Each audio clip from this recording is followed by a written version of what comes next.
Why am I doing this again? Okay, let's see. So, hi, I'm Soubi, and for today, I'm gonna read a novel titled Charlotte Bronte by no wait, Charlotte Bronte is the writer, and the novel is called Jane Eyre. Tayo na eh. Hi. And for this morning, I'm gonna read the chapter 1 only. Okay? Here we go.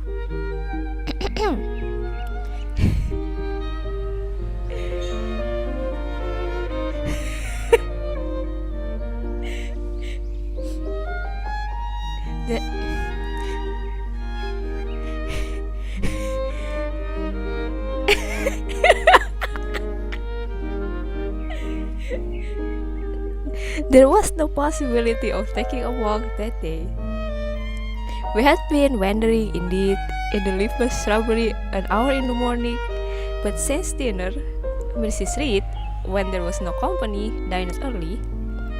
The cold winter wind I had brought with it, clouds so somber, and a rain so penetrating that further outdoor exercise was now out of the question. I was glad of it. I never liked long walks, especially on chilly afternoons. The restful was the coming home in the raw twilight, with nipped fingers and toes, and a heart saddened by the chidings of Bessie, the nurse, and humbled by the consciousness of my physical inferiority to Eliza, John, and Georgiana Reed. The said Eliza, John, and Georgiana were now clustered round their mama in the drawing room.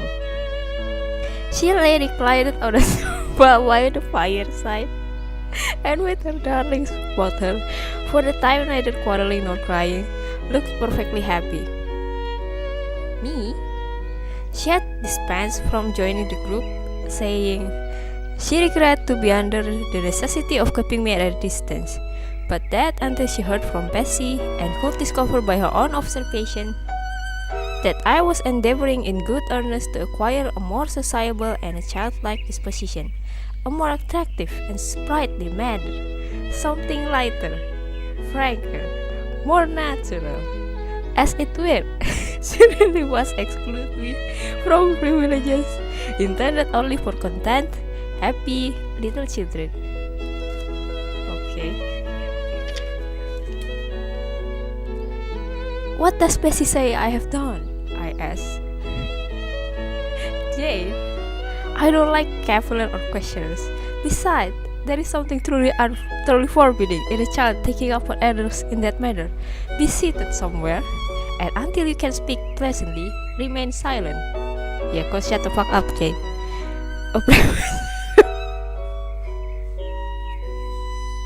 A breakfast room adjoined the drawing room. I slipped in there. It contained a bookcase. I soon possessed myself of a volume, taking care that it should be one stored with pictures. I mounted into the window seat. Gathering up my feet, I sat cross-legged like a Turk. What? And she mean like a Turkish bird. Oh, okay. And having drawn the red marine curtain nearly close, I was shrined in a double retirement. I thought she meant like a chicken, like a turkey. Forth of scarlet drapery shut in my view to the right hand. To the left were the clear panes of glass, protecting but not separating me from the drear November day.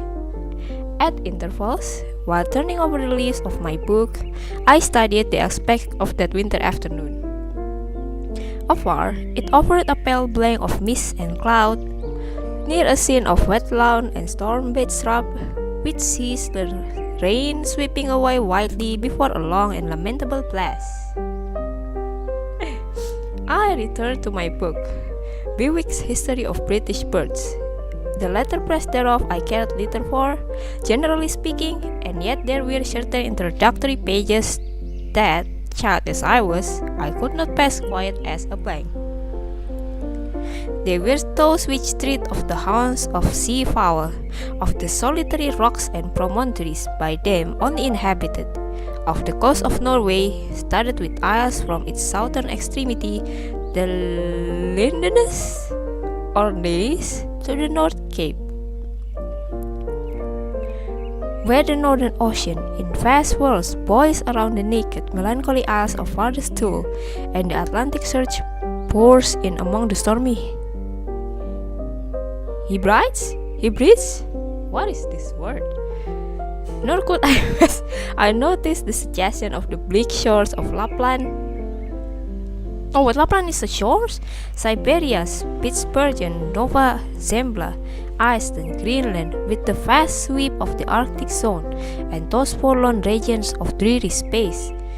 That reservoir of frost and snow, where firm fields of ice, the accumulation of centuries of winters, glaze in alpine heights above heights, surround the pole and concentre the multiple rigors of extreme cold. Of these, that wide realms I formed an idea of my own, shadowy, like all the half-comprehended notion that float dim through children's brain, but strangely impressive. The words in this introductory pages connected themselves with the succeeding vignettes, and gave significance to the rock standing up alone in sea of billow and spray, to the broken boats stranded on a desolate coast, to the cold and ghastly moon glancing through bars of cloud at a wreck just sinking. I cannot tell what sentiment haunted the quiet solitary churchyard, with its inscribed headstone, its gate, its 2 trees, its low horizon, girdled by a broken wall, and its newly risen crescent attesting the hour of eventide. The 2 ships becalmed on the torpid sea, I believe to be marine phantoms. The wind beneath the thieves back behind her. I passed over quickly. It was an object of terror.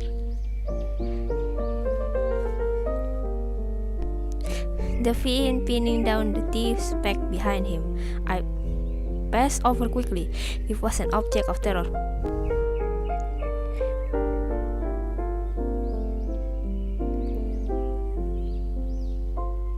So was the black horned thing seated aloof on a rock, surveying a distant crowd surrounding a gallows. Each picture told a story, mysterious often to my undeveloped understanding and imperfect feelings, yet ever profoundly interesting as the tales Bessie sometimes narrated on winter evenings when she chanced to be in a good humor, and when, having brought her ironing table to the nursery hearth, she allowed us to sit about it, and while she got up, Mrs. Reed's less frills and crimped her nightcap borders, fed our eager attention with passages of love and adventure taken from old fairy tales and other ballads, or, as at a later period I discovered, from the pages of Pamela and Henry, Earl of Morland. With Bewick on my knee, I was then happy at least in my way. I feared nothing but interruption, and that came too soon, that the breakfast room door opened. "Poh! Madam Mope!" cried the voice of John Reed. Then he paused. He found the room apparently empty. "Where the dickens is he?" He continued. "Lizzie! Georgie!" calling to his sisters. "Jan is not here. Tell Mama she's run out into the rain. Bad animal." It is well I drew the curtain, thought I, and I wished fervently he might not discover my hiding place, nor would John Reed have found it out himself. He was not quick, either vision or conception, but Eliza just put her head in at the door, and she said at once, "She's in the window seat, to be sure, Jack." and I came out immediately, for I trembled at the idea of being dragged forth by the stranger. "What do you want?" I asked, with awkward diffidence. "Say, what do you want, Master Reed?" was the answer. "Oh, no, that was Master Reed." "Say, what do you want, Master Reed?" was the answer. "I want you to come here." And seating himself in an armchair, he intimated by gesture that I was to approach and stand before him. John Reed was a schoolboy of 14 years old, 4 years older than I, for I was but 10, large and stout for his age, with a dingy and unwholesome skin, thick and lineaments in a spacious visage, heavy limbs and large extremities. He gorged himself habitually at a table, which made him bilious and gave him a dim and bleared eye and flabby cheeks. He ought not to have been at school, but his mama had taken him home for a month or two, on account of his delicate health. Yeah, delicate my ass. Mr. Miles, the master, affirmed that he would do very well if he had fewer cakes and sweetmeats sent him from home. But the mother's heart turned from an opinion so harsh and inclined rather to the more refined idea that John's sallowness was owing to over-application and, perhaps, to pining after home. John had not much affection for his mother and sisters, and an antipathy to me. He bullied and punished me, not 2 or 3 times in the week, nor once or twice in the day, but continually. Every nerve I had feared him, and every morsel of flesh in my bones shrank when he came near. There were moments when I was bewildered by the terror he inspired, because I had no appeal whatever against either his menaces or his inflictions. The servants did not like to offend their young master by taking my part against him, and Mrs. Reed was blind and deaf on the subject.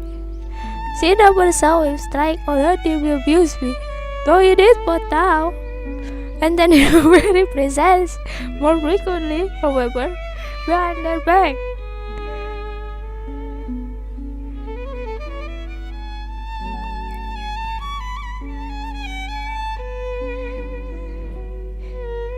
Habitually obedient to John, I came up to his chair. He spent some 3 minutes in thrusting out his tongue at me as far as he could without damaging the roots. I knew he would soon strike, and while treading the blow, I mused on the disgusting and ugly appearance of him who would precisely deal it. I wondered if he read that notion in my face, for all at once, without speaking, he struck suddenly and strongly. I tottered, or regaining my equilibrium, retired back a step or 2 from his chair. "That is for your impudence in answering Mama Whiteshands," said he, "and for your sneaking way of getting behind curtains, and for the look you had in your eyes to manage sense, you rat." John Reed is an asshole. Accustomed to John Reed's abuse, I never had an idea of replying to it. My care was how to endure the blow which would entirely follow the insult. "What were you doing behind the curtain?"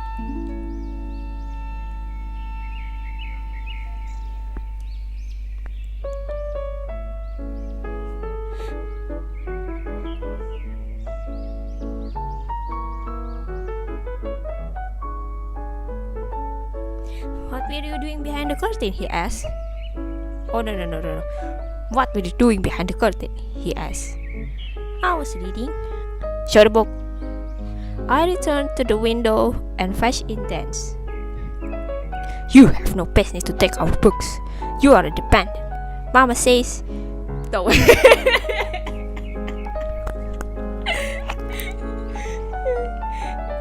"You have no money. Your father left you none.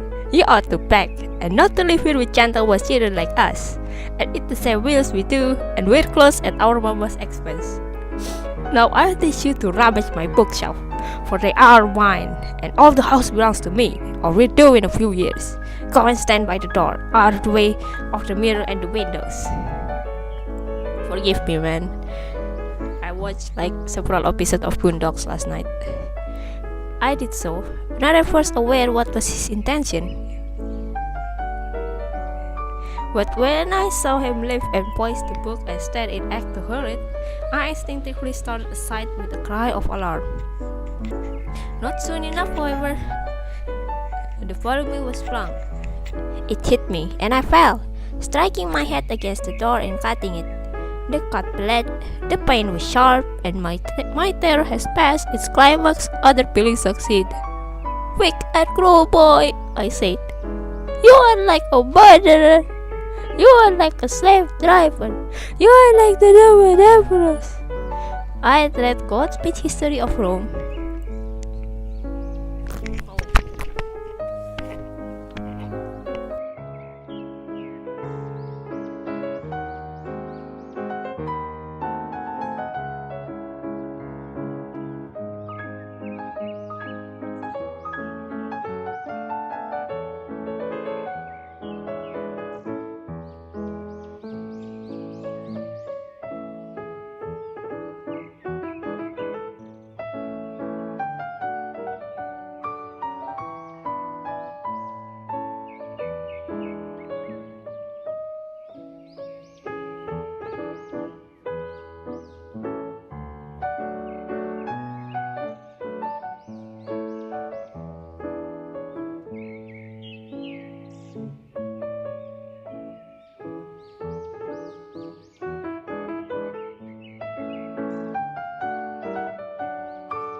Alright, where was I?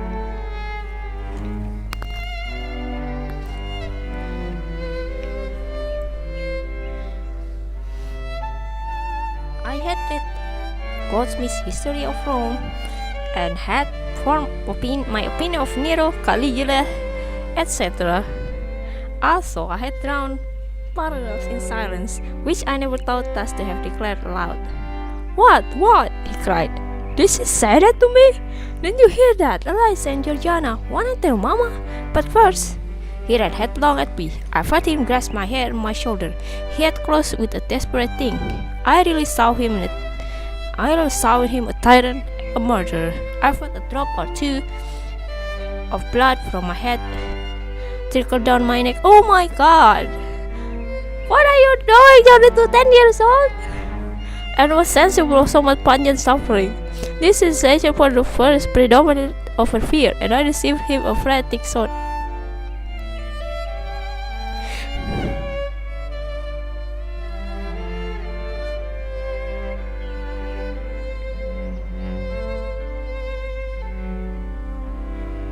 I don't very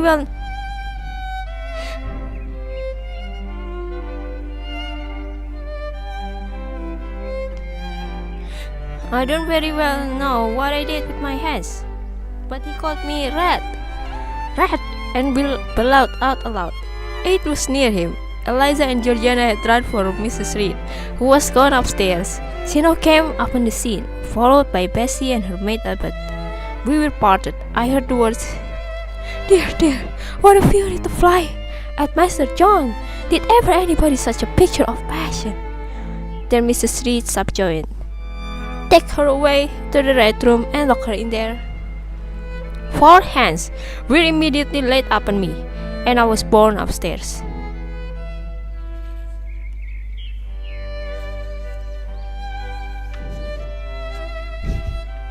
Okay, that's it for today. Should I?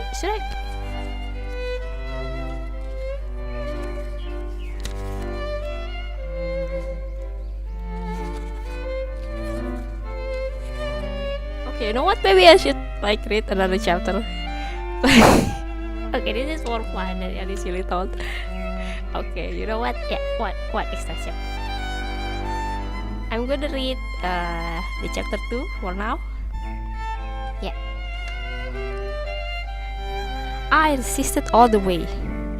A new thing for me, and a circumstance which greatly strengthened the bad opinion Bessie and Miss Abbott were disposed to entertain of me. The fact is, I was trifle beside myself, or rather out of myself. As the French would say, I was conscious that a moment's mutiny had already rendered me liable to strange penalties, and like any other rebel slave, I felt resolved, in my desperation, to go all lengths. Hold her arms, Mrs. Abbott. She's like a mad cat. For shame, cried the lady's maid. What shocking conduct, Miss Eyre, to strike a young gentleman, your benefactor's son, your young master. I don't know, man, cause like John was an asshole. Master? How is he my master? Am I servant? No, you're less than a servant, for you do nothing for your keep. Sit down and think over your wickedness. Yo, this is unfair. They got me by this time into the apartment indicated by Mrs. Reed and had thrust me up on a stool. My impulse was to rise from it like a spring. Their two pair of hands arrested me instantly. If you don't sit still, you must be tied down, said Bessie. Miss Abbott, lend me your quarters. You would break mine. Oh my god, she would break mine directly. Miss Abbott turned to divest a stout leg of the necessary ligature. This preparation for bonds and the additional ignominy effort took a little of the excitement out of me. Don't take them off, I cried. I will not stir. In guarantee whereof, I attached myself to my seat by my hands. Mind you don't, said Bessie, and when she had ascertained that I was really subsiding, she loosened her hold of me. Then she and Miss Abbott stood with folded arms, looking darkly and doubtfully on my face as incredulous of my sanity. She never did so before, at last said Bessie, turning to the Abigail. But it was always in her. I've told Mrs. often my opinion about the child, and Mrs. agreed with me. She's an underhand little thing. I never saw a girl of her age with so much cover. Bessie answered not, but ere long, addressing me, she said, You ought to be aware, miss, that you are under obligation to Mrs. Reed. She keeps you. If she were to turn you off, you were to go to the poorhouse. I had nothing to say to these words. They were not new to me. My very first recollection of existence included hints of the same kind.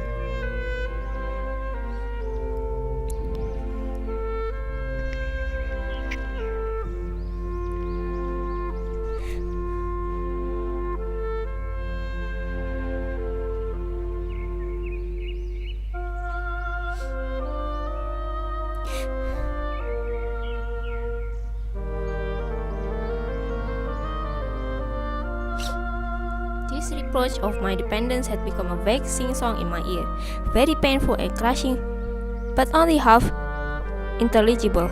Miss Abbott joined in, and you ought not to think yourself on equality with the Mrs. Reed and Master Reed, because Mrs. kindly allows you to be brought up with them. They will have a great deal of money, and you will have none. It is your place to be humble and to try to make yourself agreeable to them. What we tell you is for your good, added Bessie in a hard voice. You should try to be useful and pleasant, then perhaps you would have a home here. But if you become passionate and rude, Mrs. will send you away, I'm sure. Yeah, but like,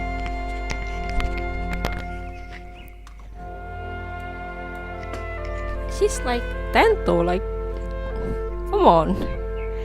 Besides, said Miss Abbott, God will punish her. He must strike her dead. in the midst of her tantrums. And then where would she go? Come, Bessie, we will leave her. I wouldn't have hurt her heart for anything. Say your prayers, Miss Eyre, when you're by yourself, for if you don't repent, something bad might be permitted to come down the chimney and fetch you away. Nah, you're not teaching a good thing to 10 years old man. Come on, Miss Emmet. Do better than that. The Red Room was a square chamber, very seldom slept in. I must say never, indeed, unless we have a an influx of visitors at Gateshead Hall rendered it necessary to turn to account all the accommodation it contained. Yet, this was one of the largest and stateliest chambers in the mansion. A bed supported on massive pillars of mahogany, hung with curtains of deep red damask, stood out like a tabernacle in the center. The two large windows, with their blinds always drawn down, were house-threaded in festoons and false similar drapery. The carpet was red. The table at the foot of the bed was covered with a crimson cloth. The walls bear a soft-fawn color with a blush of pink in it. The wardrobe, the toilet table, the chairs were of darkly polished old mahogany. Out of these deep surrounding shades rose, high and glared white, the piled-up mattresses and pillows of the bed, spread with a snowy Marseille counterpane. Scarcely less prominent was an ample cushioned easy chair near the head of the bed, also white, with a footstool before it, and looking, as I thought, like a pale throne.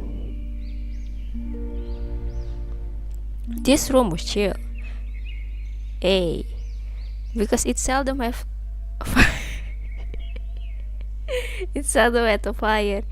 It was silent, because remote from the nursery and kitchen, solemn, because it was known to be so seldom entered. The housemaid alone came here on Saturdays to wipe from the mirrors and to furniture a week's quiet dust, and Mrs. Reed himself, herself, at far intervals, visited it to review the contents of a certain secret drawer in the wardrobe, where were stored diverse parchment, her jeweled casket, and a miniature of her deceased husband.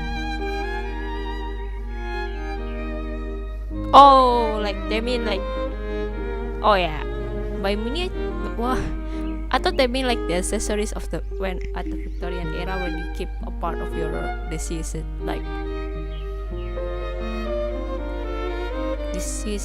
husband or wife's remains, like hair usually. I think that mean that miniature, that small accessories, yeah. And in those last words lies the secret of the Red Room, the spell which kept it so lonely in spite of its grandeur. Mr. Reed had been dead 9 years.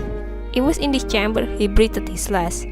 Here he he stayed, and his coffee was born by the undertaker's man, and says that the ceremony consequently regarded from frequent intrusion. Eugene Eyre was placed in the dead person's room. I see. My seat, to which Bessie and the bitter Miss Abbott had left me riveted, was a low ottoman near the marble chimney piece. The bed rose before me. To my right hand there was the high, dark wardrobe with subdued broken reflection wearing the gloss of its panels. To my left were the muffled windows, a great looking glass. Between them repeated the vacant majesty of the bed and room. I was not quite sure whether they had locked the door, and when I dared move, I got up and went to see. Alas, yes, no jail was ever more secure. Returning, I had to cross before the looking glass. My fascinated glance involuntarily explored the depth it revealed. All looked colder and darker in that visionary hollow than in reality.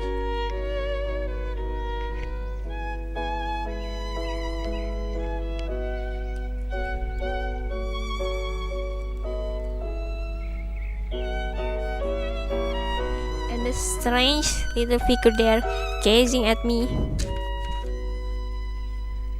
with a white face and arms packing the gloom, and glittering eyes of fear moving where all was still.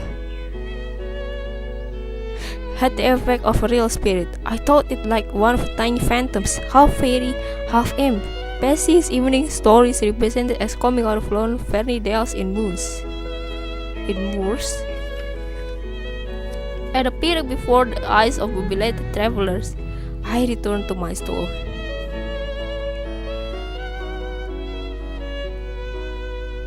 Superstition was with me at that moment.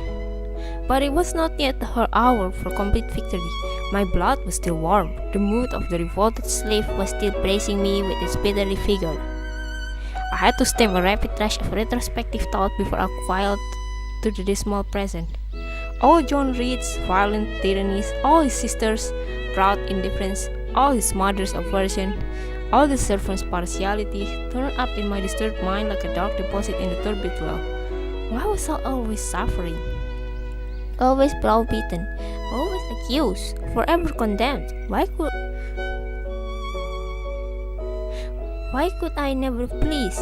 Why was it useless to try to win anyone's favor? Eliza, who was headstrong and selfish, was respected. Georgiana, who had a spoiled temper, a very acute spite, a captious and insolent carriage, was universally indulged. Her beauty, her pink cheeks and golden curls seemed to give delight to all who looked at her, and to purchase indemnity for every fault. John, and no one thwart, much less punish, though he twisted the necks of the pigeon, oh my god, killed the little pea chicks, set the dogs at the sheep, stripped the house vines of their fruit, and broke the buds of the choicest plants in the conservatory. He called his mother old girl too, sometimes reviled her for her dark skin, similar to his own, bluntly disregarded her wishes, not unfrequently tore and spoiled her silk attire, and he was still her own darling. I dared commit no fault. I strove to fulfill every duty, and I was termed naughty and tiresome and sullen and sneaking from morning to noon and from noon to night. My head still ached and bled with the blow and fall I had received. No one had reproved John for wantonly striking me, and because I turned against him to avert further irrational violence, I was loaded with general opprobrium. Unjust, unjust, said by reason, forced by the agonizing stimulus into the precocious thought of transitory power, and resolve, equally brought up, instigated some strange expedient to achieve escape from insupportable oppression, as running away, or, if they could not be effected, never eating or drinking more, and letting myself die. What consternation also was mine in that dreary afternoon! How all my brain was in tumult, all my head in insurrection.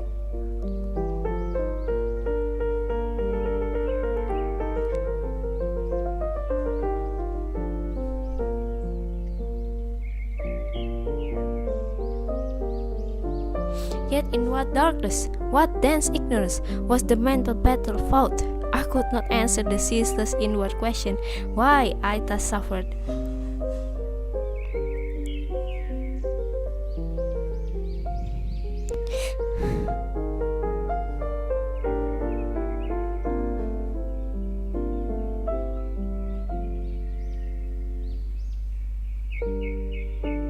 At the distance of, I would not say how many years, I see it clearly.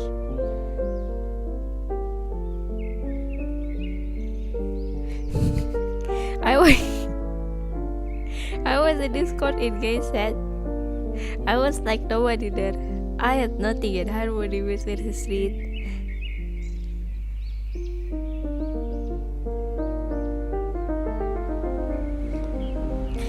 Or her children, or her chosen fuselage.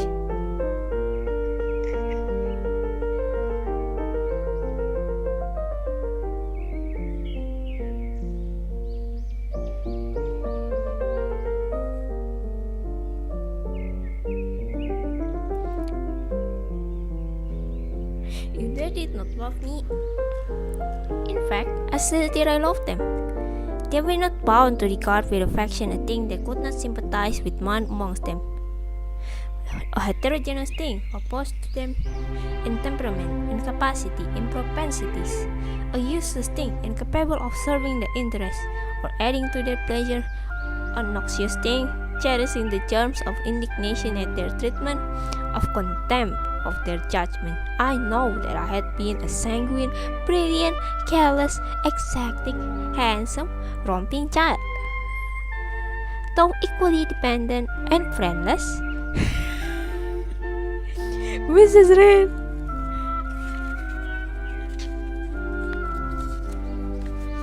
would endure my presence more complacently. Her children would have entertained me for more of the cordiality of fellow feeling. The servants would have been less prone to make me the scapegoat of the nursery. Daylight began to forsake the red room. It was past 4 o'clock, and the beclouded afternoon was standing to drear twilight. I heard the rain still beating continuously on the staircase window, and the wind howling in the grove behind the hall. I grew by degrees cold as a stone, and then my courage sank. My habitual mood of humiliation, self-doubt, forlorn depression fell damp on the embers of my decaying ire. All I said, I was weak, and perhaps I might be so. What now that I've been but just conceiving or starving myself to death? That certainly was a crime. And was I meant to die? Or was the world under the chancel of Cat's Head Church an inviting board? Oh, I just forget. It's such fault. I had been told did Mr. Reed lied, bury, and led by this thought to recall this idea, I dwelt on it with gathering dread.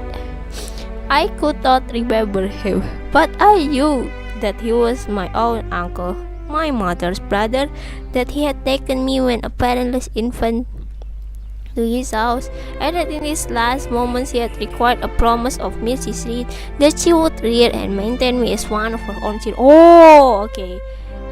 So Jen I is like the Mrs. Reed nephew. I see. So John Reed was his cousin. Is her cousin. Okay.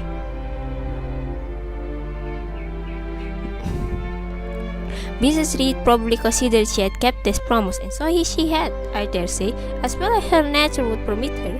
But how could she really like an interloper not of her race, and unconnected with her, after her husband dead by any tie? It must have been most irksome to find herself bound by a hard-wrung pledge to stand in the stead of a parent to a strange child she could not love.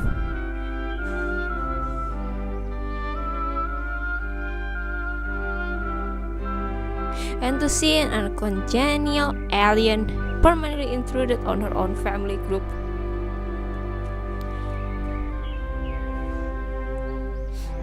A singular notion dawned upon me. I doubted not, never doubt, that if Mr. Reed had been alive, he would have treated me kindly. And now, as I sat looking at the white bed and overshadowed wall, occasionally also turning a fascinated eye towards the dimly gleaming mirror, I began to recall what I had heard of dead men, troubled in their graves by the violation of their last wishes, revisiting the earth to punish the perjured and avenge the oppressed. And I thought, Mr. Reed's spirit, harassed by the wrongs of his sister child, might quit its abode, whether in the church vault or in the underworld of the departed, and rise before me in this chamber. I wiped my tears and hushed my sobs, fearful lest a reside of violent grief might waken a preternatural voice to comfort me, or elicit from the gloom some hallowed face bending over me with strange pity. Ya wakaru ah.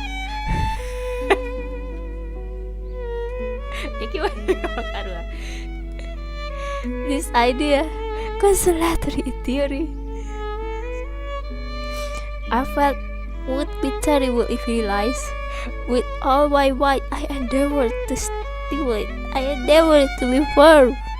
Shaking my hair from my eyes, I lifted my head and tried to look boldly around the dark room. At this moment, a light gleamed on the wall. Was it, I asked myself, a ray from the moon penetrating so aperture in the blind? No. Moonlight was still, and then stared. While I gazed, it glided up to the ceiling and quivered over my head. Oh, I can now conjecture readily that this streak of light was, in all likelihood, a gleam from a lantern carried by someone across the lawn. But then, prepared as my mind was for horror, shaken as my nerves were by agitation, I thought the swift darting beam was a herald of some coming vision from another world. My heart beat thick, my head grew hot. A sound filled my ears, which I deemed the rushing of wings. Something seemed near me. I was oppressed, suffocated. Endurance broke down. I rushed to the door and shook the lock in desperate effort. Steps came running along the outer passage. The key turned. Bessie and Abbott entered. "Miss Eyre, are you ill?" said Bessie. "What a dreadful noise! It went through me! It went quite through me!" exclaimed Abbott. "Take me out! Let me go into the nursery!" was my cry. "What for? Are you hurt? Have you seen something?" again demanded Bessie. "Oh, I saw a light, and I thought a ghost would come." I had now got hold of Bessie's hand. She did not snatch it from me. "She has screamed on purpose," declared Abbott in some disgust. "And what a scream! If she had been in great pain, one would have excused it. But she only wanted to bring us all here. I know her naughty tricks." "What is all this?" demanded another voice peremptorily. Mrs. Reem carried along the corridor, her cap flying wide, her gown rustling stormily. "Abbott and Bessie, I believe I gave orders Jane Eyre should be left in the red room till I came to her myself." Miss Jane screamed so loud, ma'am," pleaded Bessie. "Let her go," was the only answer. "Lose Bessie, young child. You cannot succeed in getting out of this means. Be assured, I bore artifice, particularly in children. It is my duty to show you that tricks will not answer. You will not stay here an hour longer. It is only on condition of perfect submission and stillness that I shall liberate you then." "Oh, aunt, have pity. Forgive me. I cannot endure it. Let me be punished in some other way. I shall be killed if—" "Silence! This violence is all more repulsive, and so, no doubt, she felt it. I was a precocious actress in her eyes. She sincerely looked on me as a compound of virulent passion.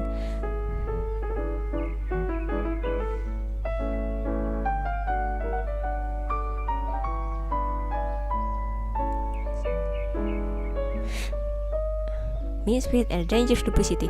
Bessie and Abbott. I was a precocious actress in her eyes. She sincerely looked on me as a compound of virulent passions, mean spirit, and a dangerous duplicity. Bessie and Abbott having retreated, Mrs. Reed, impatient of my now frantic anguish and wild sobs, abruptly thrust me back and locked me in. Without further parley, I heard her sweeping away, and soon after she was gone, I suppose I had a species of fit. Unconsciousness closed the scene.